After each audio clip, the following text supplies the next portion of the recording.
Antes de hablar de la estructura narrativa de los K-dramas, es importante recordar qué es una narración. Pues bien, esta se trata de una concatenación de diferentes situaciones en las que tienen lugar ciertos acontecimientos y en la que operan personajes situados en ambientes específicos. Así, en toda narración están presentes tres elementos esenciales. 1. Sucede algo, es decir, que ocurren acontecimientos, ya sea accidentales, personales, colectivos, cortos o prolongados. 2. Le sucede a alguien o alguien hace que suceda. Es decir, los acontecimientos se refieren a personajes, héroes, víctimas, villanos, humanos o bien seres de otro mundo, que poseen ciertas características físicas, psicológicas, éticas, etc.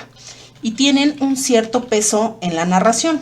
Estos personajes se sitúan en un ambiente que los acompaña y les sirve de fondo, compuesto por el entorno, aquí podría entrar el decorado, y la situación, que es la que los ubica en la historia.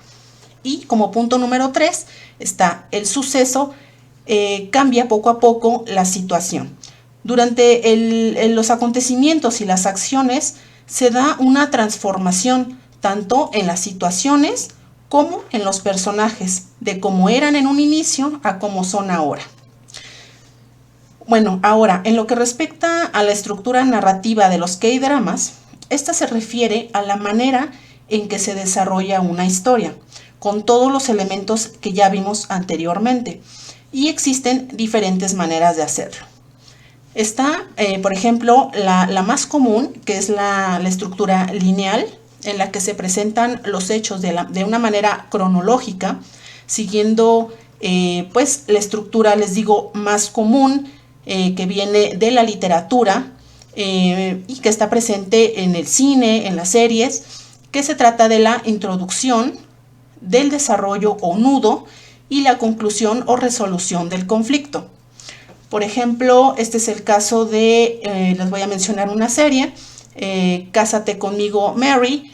Esta inicia mostrándonos las características de los personajes principales y bueno, en cuanto a su carácter, sus actividades, su forma de ser, de relacionarse con otros.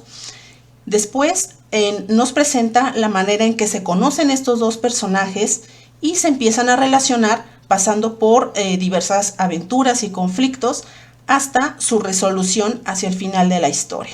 Esta es la estructura lineal. Ahora vamos a ver la estructura no lineal. Aquí los hechos se presentan dando saltos en el tiempo, ya sea al pasado o al futuro, para terminar explicando los hechos. Por ejemplo, en la serie Penthouse se utiliza el recurso de los saltos en el tiempo para entender el porqué de determinada situación que nosotros estamos observando. Otra estructura es la circular. Aquí la historia empieza con la misma acción con la que acaba. Por ejemplo, en la serie Vagabundo, la historia comienza en el mismo escenario, realizando prácticamente las mismas acciones y con los mismos personajes. Es decir, la misma manera en la que empezó, con la misma escena, es con la que termina. Y bueno, tenemos otro tipo de estructura que vendría siendo sin final. Es la historia que no acaba, que nos deja con un final abierto, donde no logran cerrarse todos los hilos que fueron abriéndose a lo largo de la historia. Nos dejan a nosotros como espectadores con varias interrogantes y que bien pueden dar paso a una segunda parte o bien generar una reflexión en el espectador.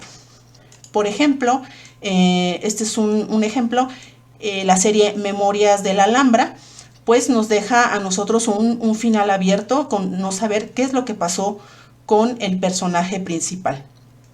Existen otros muchos estructuras, como la narración inversa, donde la historia comienza por el final y de ahí se va avanzando hacia el pasado, o bien la estructura desordenada.